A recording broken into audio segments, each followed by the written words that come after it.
I think your presence here is a tribute to the man that we are honouring, whose book we are honouring. I'm privileged to be chairing this panel to discuss Dr. Manfred Gerstenfeld's new book, which I believe will qualify as his magnum opus and summarises his extraordinary insight into the various phases of the new anti-Semitism and how to combat it. Can I be heard in the back, right in the back? Yes, okay. Perfectly. Over the past decade, anti-Semitism and anti-Israelism increased exponentially. Many books covering the subject have been published. But until now, aside from the magisterial works of the late Robert Wistrich and a superb analysis by Daniel Goldhagen, The Devil That Never Dies, The Rise and Threat of Global Anti-Semitism, I believe there has not been a contemporary review of the global battlefield covering the world's oldest hatred. There are other studies with great merit, but they all have far more limited scope. Now, Manfred's The War of a Million Cuts, the struggle against the delegitimization of Israel and the Jews and the growth of the new anti-Semitism, is a new and compelling book which outlines the components of the new anti-Semitism and describes what is needed to reverse the tide. The seemingly obscure title is explained in the text as referring to an unlimited number of often small hate attacks from a huge number of sources.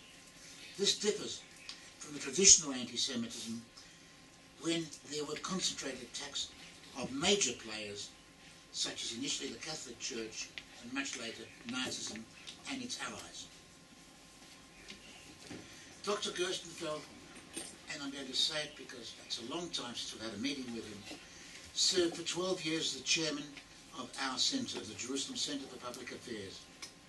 A former international strategic business consultant to some of the world's largest multinational corporations, he developed a reputation for being one of the most qualified analysts of contemporary anti-Semitism, with a focus on anti-Israelism. He is, as we all know, a prolific writer and has published 10 books on this subject, including pioneering studies on anti-Semitism on campuses in a variety of countries.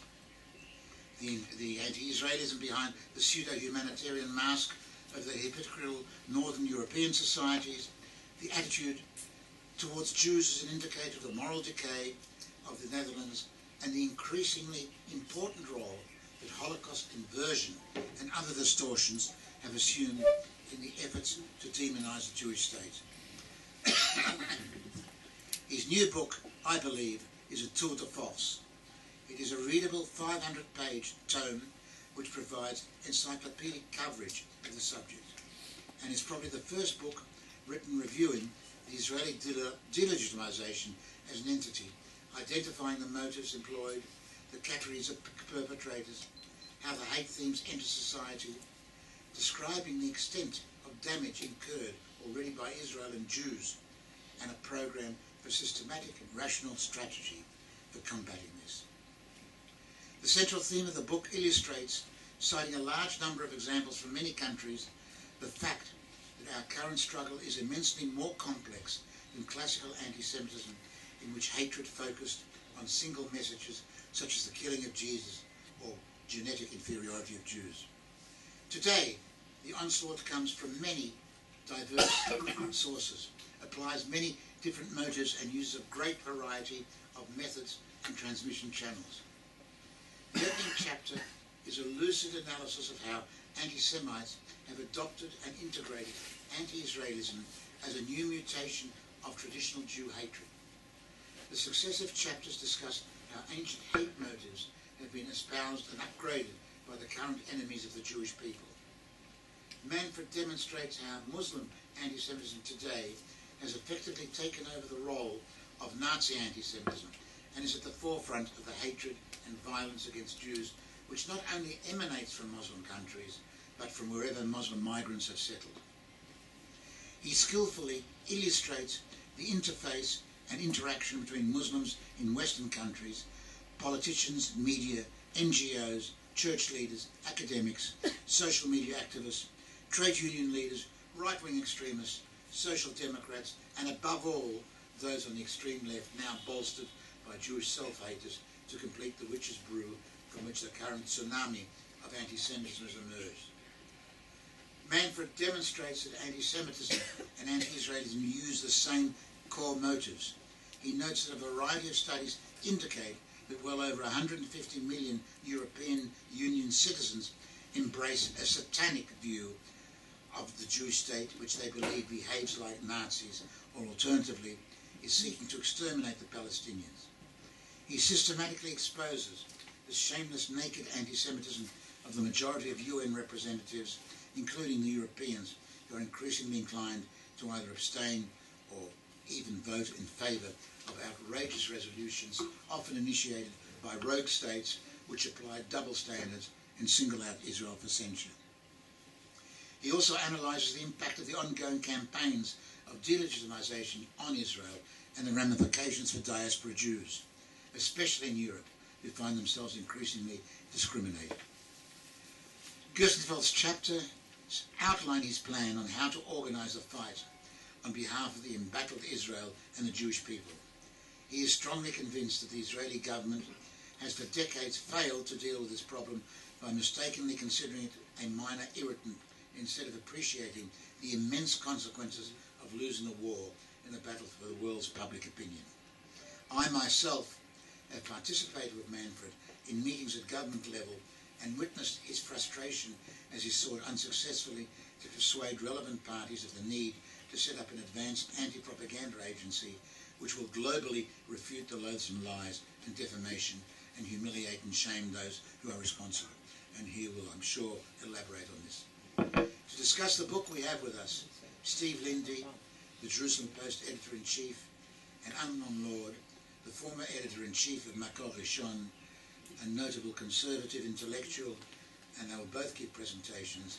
Manfred will respond, and I'm sure there'll be ample time for questions and discussions. Without further ado, and I don't think I need to give an introduction to Stephen, it's my pleasure to call on my friend, who certainly requires no introductions, as I said, to this audience, to open the proceedings. Stephen, please. Manfred, I wrote a blurb to your book. It's a wonderful book for those who haven't read it. I owe you a lot. I don't know if you remember, but when I first became editor 4 years ago, we wrote, in my first week, an editorial on Norway. Remember, there was that terrorist attack on Norway. And then I had to apologize in another editorial for the editorial. It even reached the front page of a British newspaper. Jerusalem Post apologizes for its own editorial. Manfred helped me as a mentor through that mess. And I finally saw clarity, and as Naftali Bennett said, sometimes apologizing too much is also not such a good thing. And that happened most recently at our Jerusalem Post conference, where we apologized to Jack Lew so many times that I thought if we apologize one more time for the fact that he's booed, it's just too much. I say this because it's my introduction to BDS and the book. Sometimes we make such a big deal of things ourselves that we actually feed into the movement itself. And so what I'd like to do today is just in a very short time say, let's not overplay BDS too much. I'll give you an example. I love Yaakov Kirshen, Dry Bones. He's one of my favorite people, but he sent a cartoon on Thursday in which he wrote BDS equals, and then he put a swastika. And I called him and I said, Bones, you know I love you, and I think you're very funny, but this particular cartoon, for me, just goes over that line. And I'm not going to put it in the newspaper. Can you send me another one? And of course, he's got so many. He sent me another one without a problem. But I think sometimes we have to be careful how we respond to BDS. Sometimes what we do is we're too reactive and not proactive enough, as you argue in your book. Of course, I agree with Isi that on the battle for public opinion, Israel is not presenting its case effectively enough, and we're losing the battle, as Manfred argues in the book. And I do agree with Manfred that it is essential to establish, as you say in chapter 22, an Israeli organization for fighting the global propaganda war as quickly as possible. I think it's ironic that we have in the Prime Minister's office someone who probably is the most eloquent, articulate advocate for Israel we've ever had, and yet correct me if I'm wrong, he doesn't really seem to get it when it comes to fighting BDS and the delegitimization of Israel. I think a lot of money needs to be put in. You've given a guesstimate in your chapter of, I forget the figure exactly. $250 million. Look, it's $250 million. Obviously, a lot of money should be put together, maybe by the government together with wealthy Jewish leadership communities in the diaspora. It needs to be fought, and it needs to be fought now. Just like ISIS, we need to nip it in the bud. Anti-Semitism today has a new name. It's called BDS, and if we don't watch out, it will grow into something that will be much, much bigger. During my travels abroad, and I luckily have gone to Australia, South Africa, and America recently, I've met with youth groups at campuses, and the message they give me over and over again, and I think it's worth repeating here, is they're not given the tools, the equipment, to fight BDS on campus. Not by the Israeli government and not by the local community. And I do think it is one of the roles of the media and the pro-Israel media, obviously, like the Jerusalem Post, to do that, but I don't think it's our primary role. This should be something carried out by a non-governmental body or a governmental body, together with perhaps, as I say, the diaspora community. But I'd like to make one basic point here, that we should be in this fight together, united, left, right, and center. One thing I learned a few weeks ago from Unity Day, in memory of the 3 soldiers who were murdered exactly, well, almost just over a year ago, was their message that they turned basically what could have been anger and deep mourning into strength and unity, and that when we fight together, when we stand together, the Jewish people, we can do amazing things. We saw it in the 6-Day War, and we've seen it, we saw it during Operation Protective Edge last year. When we fight each other and delegitimize each other, when we spend our time being angry at each other and dissension is the name of the game, we know in Jewish history, as Isi can attest, that the worst catastrophes have happened when we fight against each other as a people. So why don't we take our collective energies and work together here, left and right? Because I really do believe the left should be fighting BDS as much as the right. Israel is a wonderful country, a lighthouse to the world, a beacon of light that everyone, including the left, should be using to promote human rights and show everyone the amazing high-tech and technological and medical developments we've made. We have to be proactive, not reactive. I don't know if you heard the former South African President de Klerk yesterday on Israel Radio, but I think his message, which I printed out, is worth repeating. Because to compare Israel to apartheid or the Nazi situation is just so unacceptable that I don't even think we should be using that language. It demeans the victims of apartheid, it demeans the victims of the Holocaust, and to tell you the truth, I've stopped responding in editorials and in the Jerusalem Post to accusations like this because I think it just feeds these people. And he just so clearly said in an interview with Israel Radio that any sanctions on Israel are more counterproductive than helpful to change the country on the course it is taking. He said comparing it with South Africa is just unacceptable. And he said that boycotts only serve to make the society being boycotted more extreme and to shut out the voices of moderates. He said, in the case of South Africa, our experience has been that sanctions at times delayed reform. It had the effect of driving the white population who at that stage had all the power into a corner, and they resisted it fiercely. In the end, sanctions hurt the people they were intended to help much more than it hurt the white population. blacks suffered, job creation suffered as a result of that, and they were as much the victims of the sanctions as the people against whom the sanctions were actually intended. And of course that's the case in Israel. The sanctions ultimately don't harm Israel, they harm the Palestinians, and they harm any chances of a dialogue between Israel and the Palestinians. I think it was said very well. Actually, before I get to that, I wanted to use this as an example.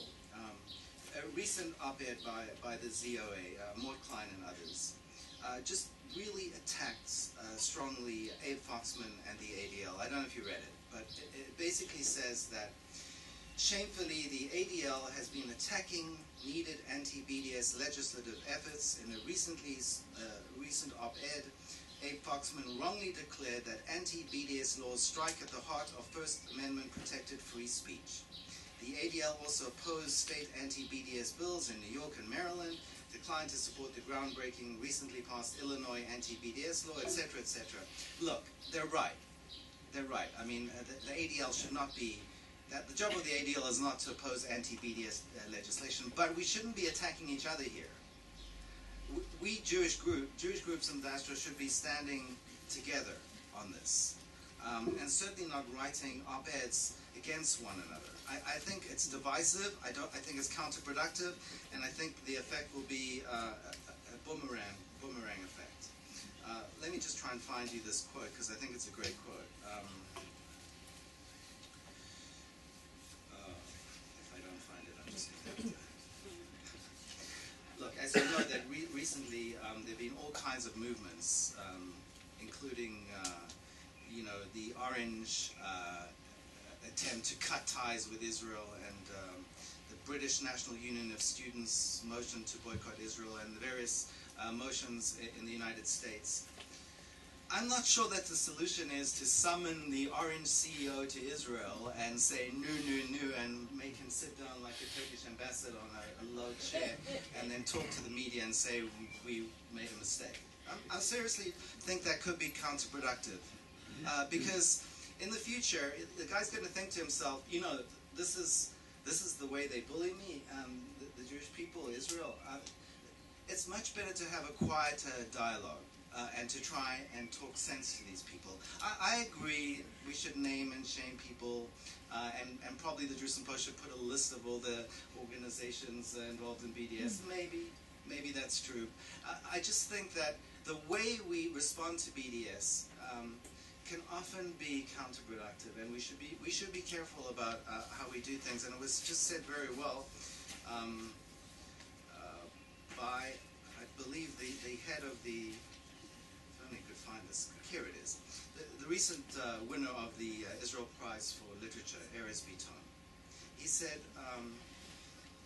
he was obviously speaking out against BDS in his acceptance speech, and he said we must all stand together in order to rebuff BDS, and the ADL should reconsider its position and work together with us on all aspects of the battle to defeat anti-Semitic, anti-Israel BDS. We should all stand together. That's the message that I wanted to convey today. I'm going to obviously let Amnon speak in a minute. I just wanted to finish off by a quote by Rachel Frankel. As you can see, I'm not very well organized here today, but you know, we spoke to her at the Jerusalem Post. We made her one of our top 50 Jews, and she gave us a fantastic quote, which I'd like to end with. She said, unity is an issue of national security, but also of national hope. As different as we may be, we have a shared future, and it's only together, b'yachad, that future will be a good one.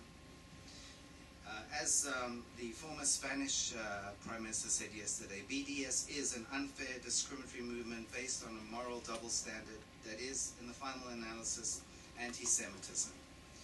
BDS doesn't only want to change this government's policy, it wants to empty the whole country of Jews. So let's fight BDS as strongly as we can, but let's do it together.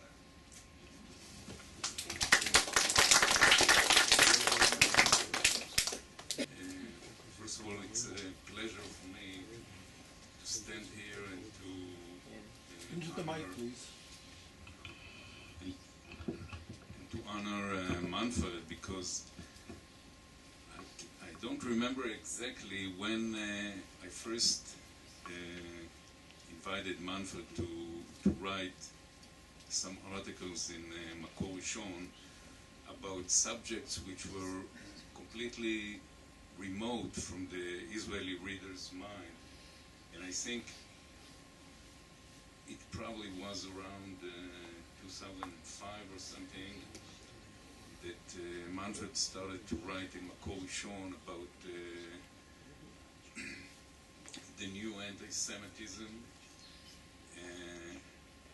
and all the phenomena that happened in Europe, and even about the subjects of boycott and sanctions, which only now in 2015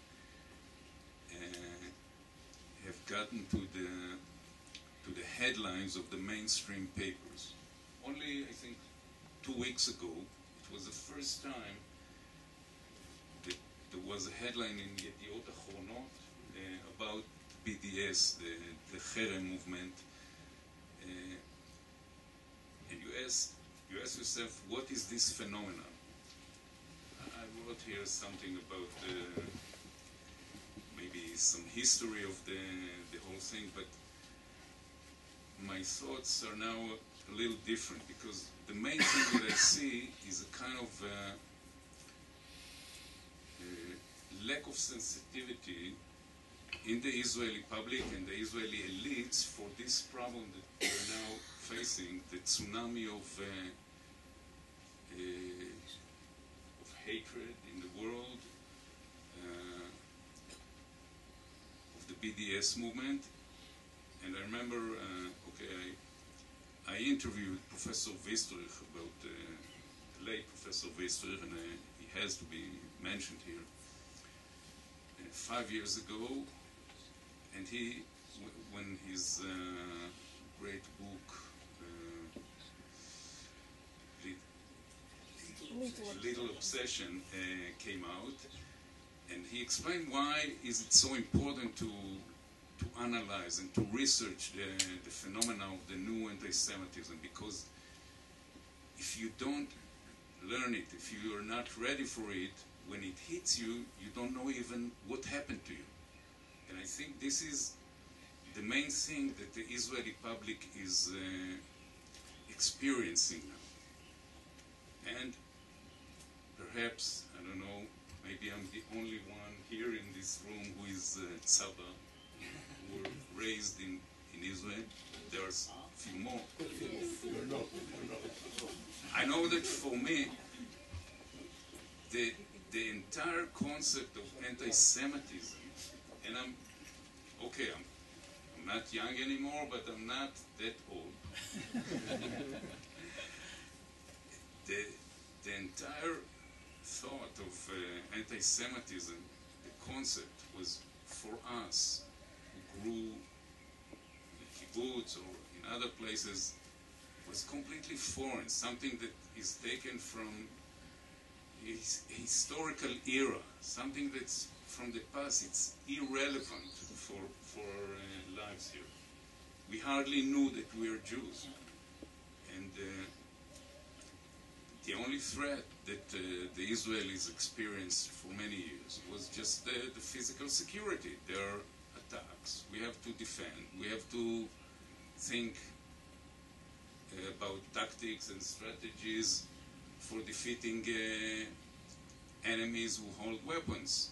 This was the Israeli specialty, not defending against strategies to destroy the country or the state by propaganda and psychological warfare and political warfare. We have to remember that this concept was first raised many years ago by the late General Harkavi. Yoshafat Harkavi already coined the term politicide, the annihilation of a state. And he knew that it's not done just by physical attacks, military attacks, but also by political means. By the way, the old guard in the Israeli IDF, shall we say, they were very keen. They understood the concept of popular warfare. Before the 6 Days War, the general staff in the days of Yitzhak Rabin, they knew the concept of political warfare, popular warfare, לוחמה עממית, מהפכה עממית, popular revolution. They immediately recognized it when the first Fatah attacks in 65 and 67 started. They knew what they're up against. They knew the concept that of the, shall we say, the Vietnam warfare. And this was the first, maybe I've written to myself here to mention, first of all, we are up against a lengthy and protracted war. It's 50 years at least. I mean, I don't want to go back 130 years, but 50 years of consistent kind of warfare which took various forms, and it's not something that, shall we say, even the latest stage, the last 15 years, is a continuation of the past. Although this time we can see that the Israeli response is very late. We didn't understand what's happening to us when it hit us first. But in the past, you can say that at least the military were aware that there is a doctrine here, and we know it from research that the Palestinians learned the material from the Chinese, from the Vietnamese, and the idea was that they are going to lead, like in Vietnam, guerrilla warfare, and then the major attack by the state. The North will conquer the South. And they were supposed to ignite, to incubate the war that will be finished by Syria, Iraq, and Egypt. Now, this ended in the 1970s. I don't know, I can't tell what they were thinking all the way through the 80s, but they continued this idea of guerrilla warfare, probably to ignite Syria to attack or something, until the first intifada in the late 1980s, 87, 88. Now, the two major stages, the first was this Vietnamese model. I think we can say that the second major phase started in the Durban conference, like Manfred mentions and quotes extensively from the paper that was in the declaration. I think it was in the first days of September 2001, maybe a week or a week and a half before the major attack of 9/11. So this was the signal for the new phase. Instead of the Vietnamese model, the South African model of, let's say, the goal is not completely clear. Though even a radical like Norman Finkelstein said that he's against BDS, I think, because they are in favor of annihilating Israel, where he and others on the left, they want to keep Israel preserved, only the occupation. And we can see that just the other day,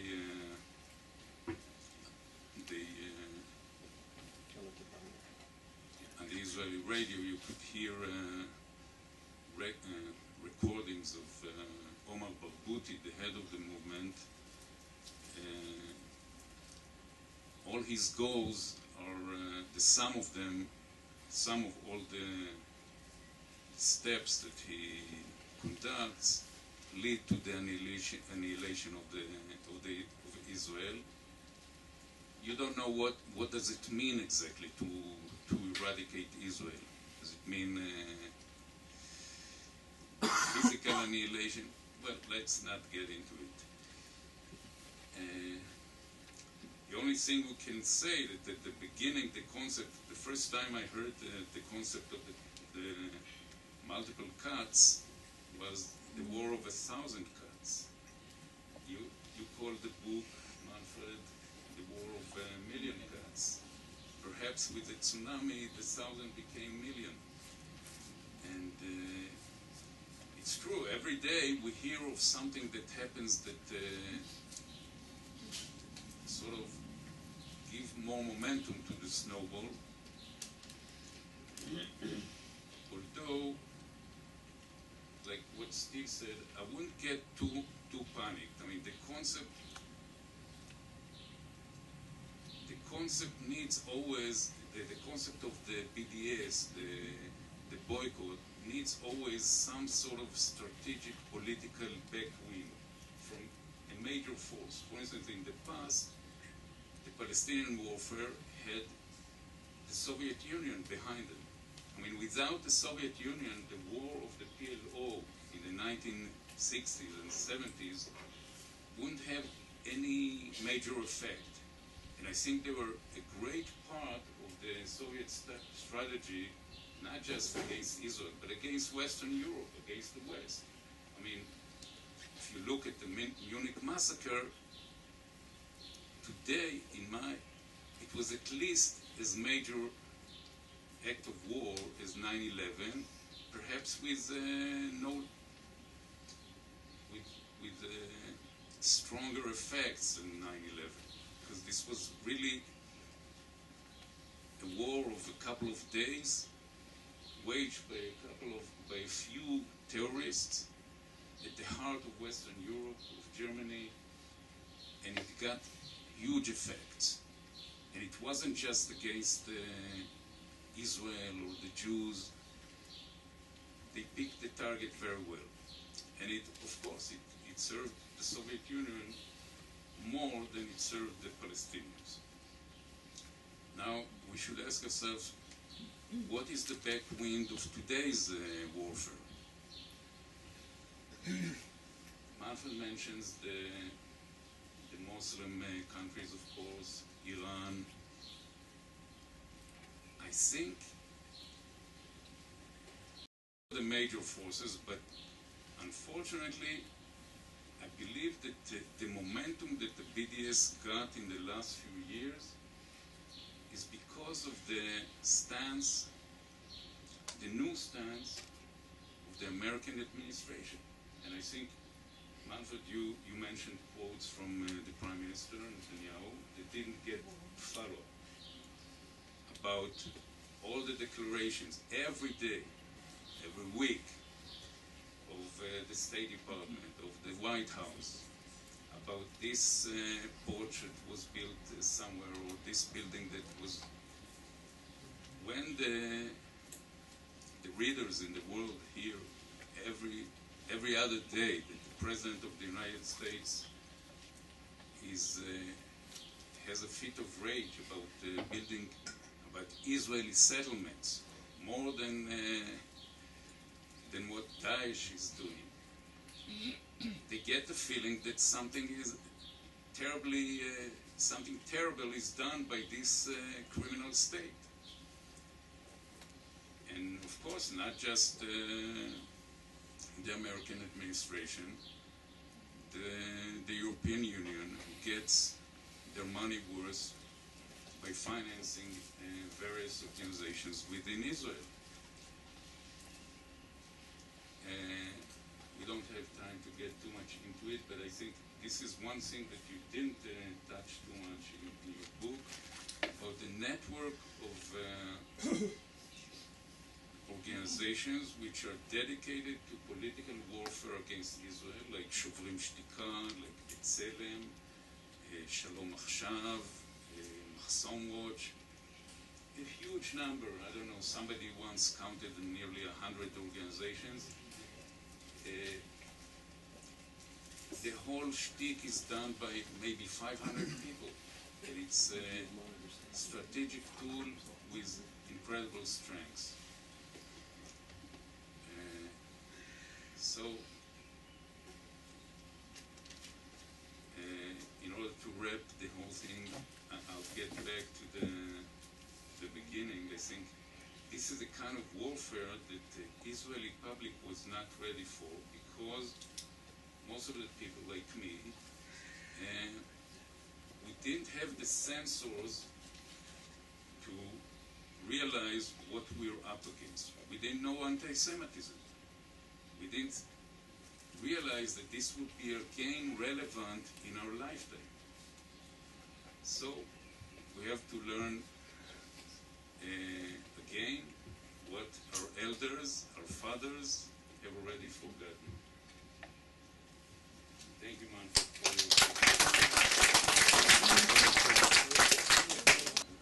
your Look, when you write a book of 400 pages text and 1100 footnotes, you better ask yourself, how do I summarize such a book in 2 sentences? The first sentence I would choose is, a new criminal Europe has already emerged. The second is, we have to fight the delegitimization of Israel in a far more orderly way. Now, as to my first sentence, a new criminal Europe has already emerged. I'm going to show you 2 tables. One of them is already up. The first one deals with Germany. With the new Germany. No, this is the new Germany. 2004, 68% of the German thinks that we are conducting a war of extermination against the Palestinians. Now, the Germans have no excuse, because they know what the war of Vernichtungskrieg is, what the war of extermination is. They were, as the late Paul Celan said, death is a master from Germany. Der Tod ist ein Meister aus Deutschland. And that is the country where we know the most concerning the criminal outlook on Israel, of a large part of its population. I have given you the seven figures which cover a period of 11 years. The 2 questions which are asked, and they are only asked because the people who do the polls know that these things live in society. They don't ask people other odd questions such as, do you agree with the fact that most Germans at one point or another rape their mothers? You don't ask that question because it doesn't live in society. This lives in society, and the results prove that. The second question is, do you agree with the statement that Israel behaves toward the Palestinians like the Nazis did toward the Jews? That means that you shoot people at random, that you ask them to dig their own graves, that you use the IDF like the Wehrmacht to kill people, that you have special squads like the SS and the Waffen-SS and the Einsatzgruppen, and most of the people of the Einsatzgruppen were not judged after the war. And by whom should they be judged? By the Nazi judges who continued in Germany after the war? So, the figure in almost all situations, besides one of the Bertelsmann, Baron of the Bielefeld data, the most recent one, are all 40% or higher. Now, if you look at the second slide, and I hope you can see it, that is a slide for statistics we have on 9 European countries, 7 from the EU, 2 from outside the EU, Switzerland and Norway. And all these statistics show more or less the same. The unfortunate thing is that whereas for Germany we have 7 figures which show you that over an 11-year period this remains a substantial issue, in Europe we only have 1 statistics from 3 sources, and it shows that, well, the best countries are the Netherlands and Italy, with about 38% of people thinking that we are conducting a war of extermination against the Palestinians. In the Middle Ages, when inciters accused the Jews of poisoning the wells, the average European had no way of checking whether this news was true or not. Today, every person who claims that Israel is conducting a war of extermination against the Palestinians, how long does it take to exterminate the Palestinians? Let's give a guess. A year? 18 months? What are we talking about? In the old days, when technology was not advanced, in Treblinka, Sobibor, Belzec, 2 million people, mostly Jews, were killed. Technology is enormously advanced. We could do it well in 2 years. But if you look on the TV, there seems to be a surprising number of Palestinians alive still, after we have been here for 65 or more years. So, in fact, the Palestinians have increased. Thus, a sizable plan, and I say that without any hesitation, a sizable part of the contemporary European population is mentally more backward than their ancestors in the Middle Ages. To explain it in more detail, if somebody claims, if I pick here a person at random in the hall and say, you are a murderer and you're trying to murder people, and if that is not true, it is the person who puts forward the extreme claim, that is me, who has the criminal mindset, and not the person who I am accusing. And the population of the EU, of citizens of 16 years and older, is 400 million.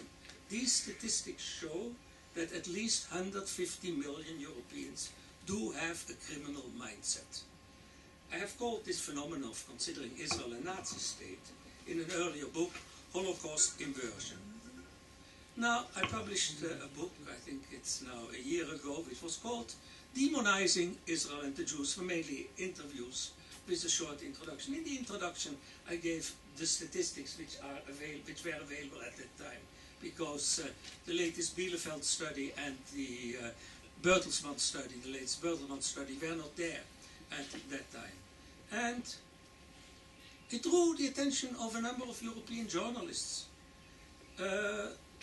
In March 2013, I wrote a piece in the Netherlands, and I said that there are 5 million Dutch who believe in this anti-Semitic conspiracy theory against Israel. I called them neo-Nazi collaborators.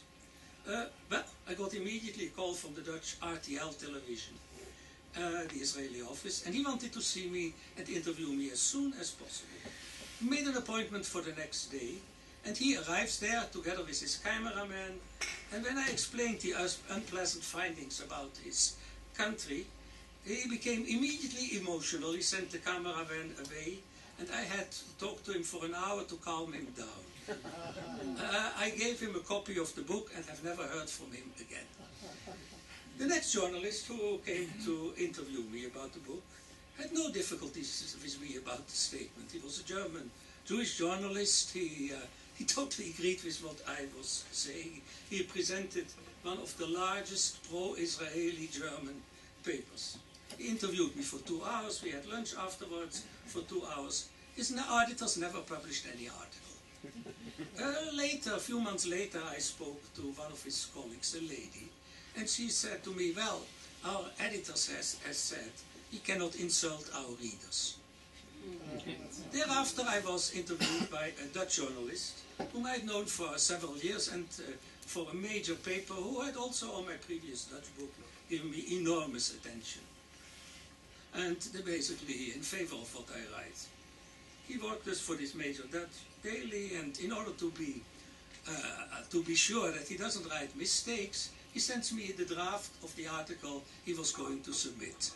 I go over that article, was quite correct. I made a few language corrections, and it never appeared in print. Many months later, I was interviewed by a journalist of the large German economic paper, Handelsblatt.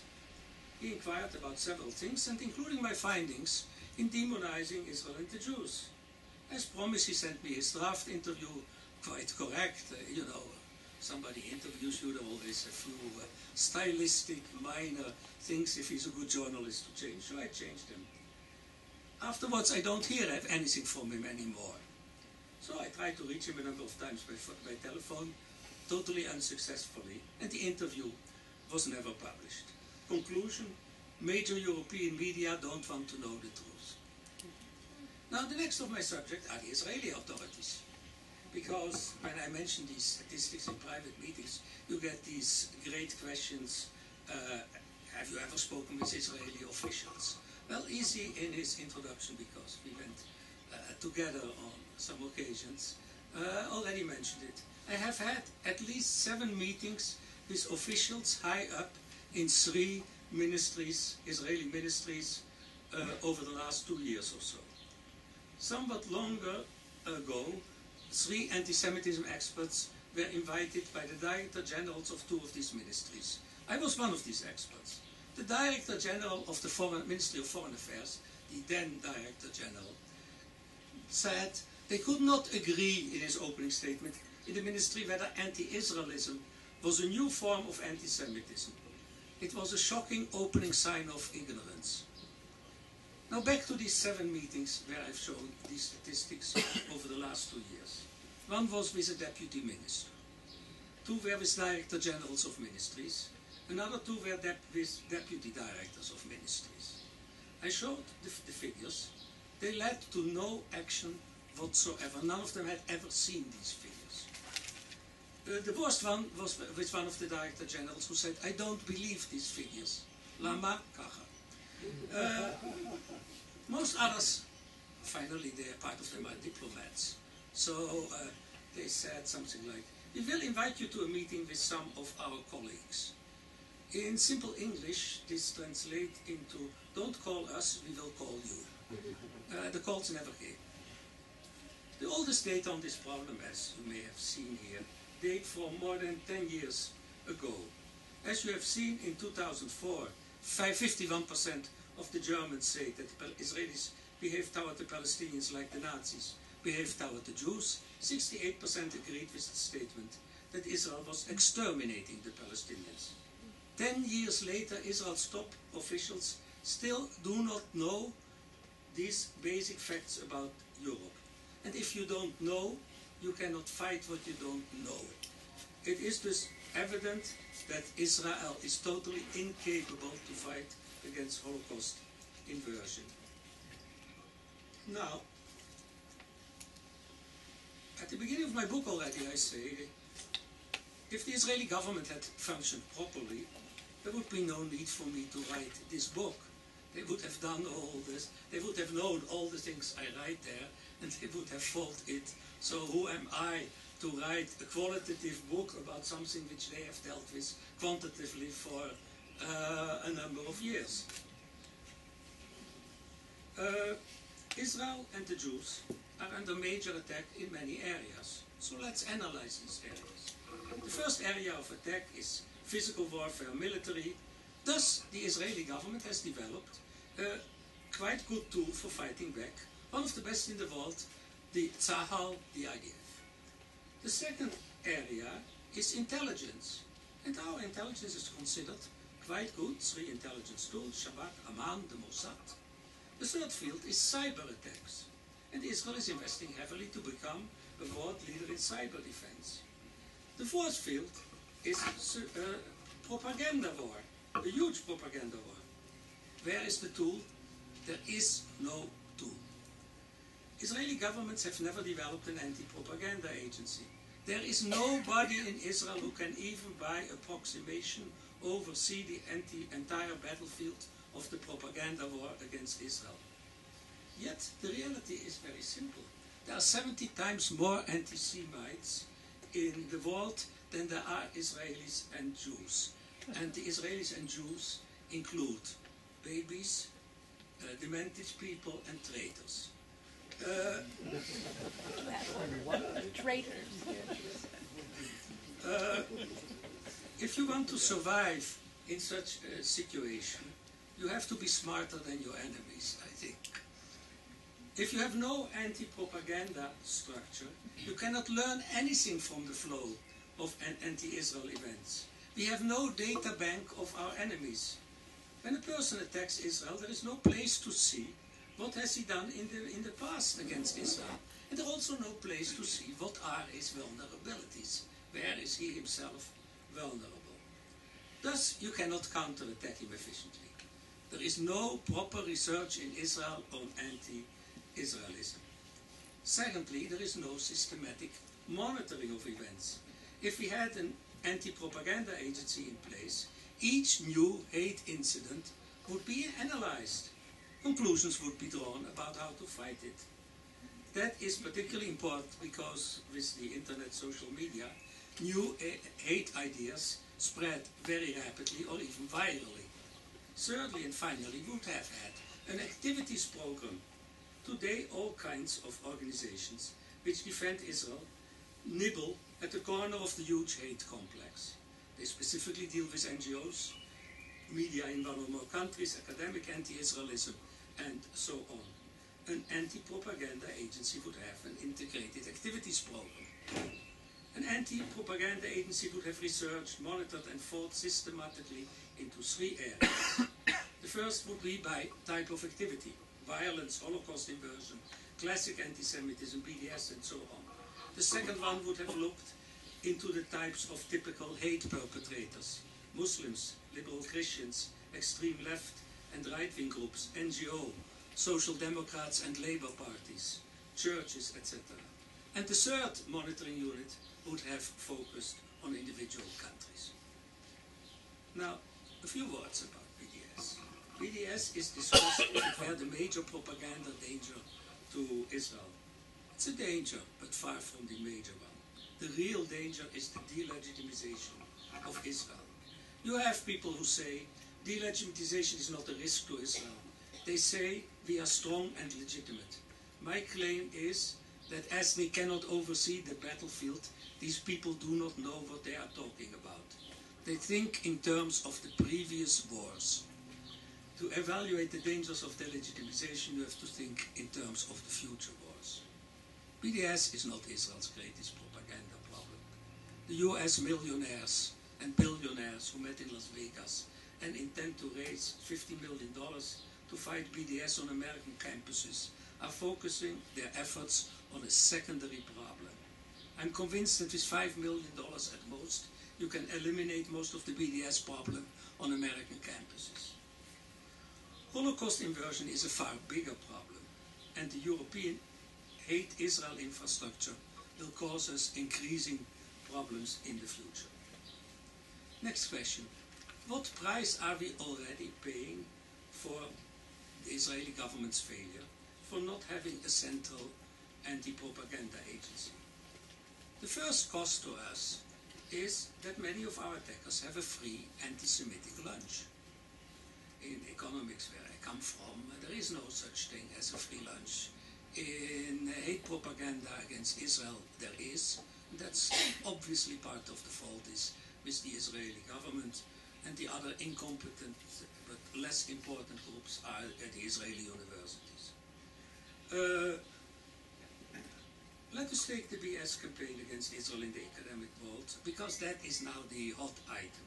If you rationally rank universities in the world, the first ones you start to boycott are the universities on which campus people call for murder, and where hate speech is heard.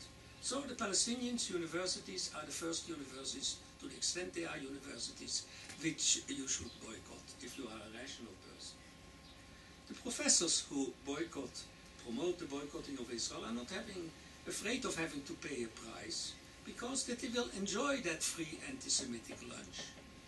Would it be so difficult for an Israeli propaganda agency to make them pay? I explain in my book how to do that. I'm pretty sure that it won't cost much. The second price the Israeli public pays for not having an anti-propaganda agency is that those who fight for Israel in this anti-propaganda war are largely individuals in the private sector who are not trained to fight effectively. The propaganda against Israel consists basically, and I explain that lengthily in my book, of 2 categories: lies and false arguments. Both categories can be brought back to a very limited number of basic categories. What are lies? You falsify facts, you put in false accusations, and you put in exaggerations. Famous story about the huge number of dead in Jenin by Erekat, 20 times as many as there were, most of them anyhow were terrorists. What are fallacies? That is strange, which one of the things I found when I started this. These fallacies have barely ever been analyzed in great detail. And it is not to believe. I have written myself the first major essay on double standards. I discussed that with my student interns who were at the time all girls. They said, look into gender studies. It was a very smart remark, and we looked, of course, into gender studies. And if you look into gender studies, where double standards are very, and in general, where double standards are very prominent, you end up with three extremely shallow issues. They're serious issues, but they're still shallow.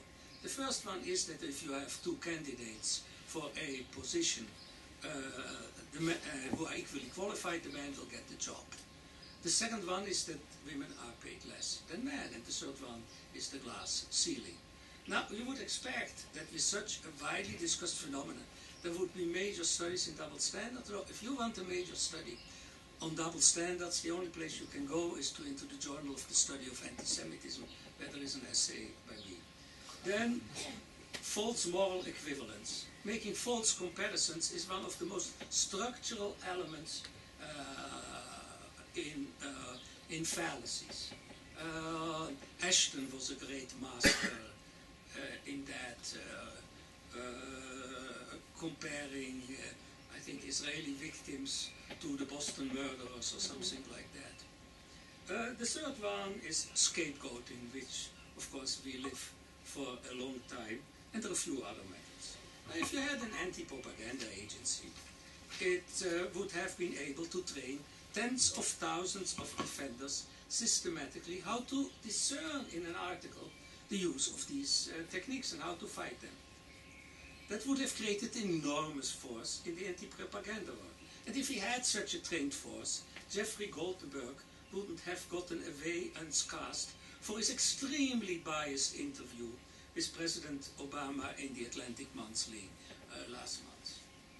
One of Europe's prime hate-promoting countries was Norway under the previous Labour governments. If the non-existent anti-propaganda agency had invested for the past 15 years, say $750,000 each year in Norway, the Labour government would never have been able to get away with all its discriminatory hate and activities against Israel. The agency would have supported a few pro-Israel organizations. We wouldn't have let the trade unions get away with turning Labor Day, the 1st May, into Israel Hate Day. Norwegian gatherings on that day often have a substantial part of their activities promoting hate of Israel. We would have created such a bad image internationally for the hatred coming out of Norway that the Norwegian government would have seen that it would not be worthwhile to promote hatred of Israel. If you want to know more about this, go to the website of the Sassoon Center at the Hebrew University. You can download an essay of about 40 pages, which I've written together with a Norwegian political scientist about the anti-Israelism and anti-Semitism in Norway under the Labour government. The Israeli authorities have done much worse. As you may see from my slide, Norway is a country where it's not very big. 38% of the population think that Israelis are Nazis. And then, in 2014, our leading light, then President Shimon Peres, goes to Norway, and he tells the Norwegians that they are such good people. Peres' behavior befitted perfectly the long Jewish masochist tradition. And there were Israeli journalists there who accompanied him. None of them realized how scandalous it was what the then Israeli president was doing. I can give you hundreds of examples of what anti-Israeli activities would not have occurred if Israel had an anti-propaganda agency, but there is a time limit. So I mention only two which have occurred in the past few days. The first one is Ban Ki-moon compares the attitude of Israel to kill children to death in Iraq and Syria. We would have given in New York with so many Jews, Ban Ki-moon, for a long time a feeling that this kind of hate speech will not pass unnoticed. We have no anti-propaganda agency. He gets away with this extreme slander. The second one was today in the Jerusalem Post. The Israeli government puts up some kind of a video making fun of the reporters. What? Of the reporters during the Gaza war. They didn't say it was. What? They didn't say it was reporters. It's clear. No, these people are not reporters, these people are manipulators, so it's quite okay. Now, you see, if you have an this is the basic idiocy, then they have to take it down. The basic idiocy of somebody who doesn't know the first elements of strategy. You don't attack the whole press. You attack one reporter. And you attack him consistently, and ultimately you say, as you are not a reporter but a manipulator, we cannot give you a press cards. We have no card. We don't have manipulator cards. So you don't fit the criteria. It's true that you work for a place like The Guardian, which says that it is a journal. But we don't give we don't give cards to other inciters against Israel. Why should we give you a card? Now, once you do that, then the Washington Post is asking itself, should we come out in favor of The Guardian? Why? Let's pass it. Let them struggle alone. But here, you have everybody against you. You have no continuous history, because you have to keep... How did the hate campaign against Israel succeed? They repeated it all the time. We have not repeated all the time that The Guardian, and you can substitute that with Le Monde for the Francophiles among our people here, or with El País if there are pro-Spanish people here, or with La Repubblica if you have pro-Italians, or let's say with the Dutch Christian daily Trouw, or with Dagbladet in Norway, which runs from time to time cartoons by a German, that we are Nazis.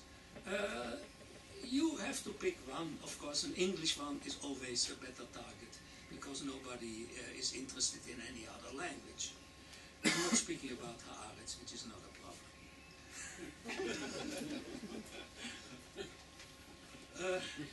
Finally, my last para. How will the situation change? Probably not with another 10,000 cuts in the coming months. We have already had quite a few since I sent in the final manuscript of the book in December. Even if Israel had been expelled from FIFA, it might not have triggered the establishment of an anti-Israeli propaganda agencies a few decades too late. Probably, and sadly, we will need something much bigger and negative to happen. That is a sad but realistic conclusion. Thank you for your attention.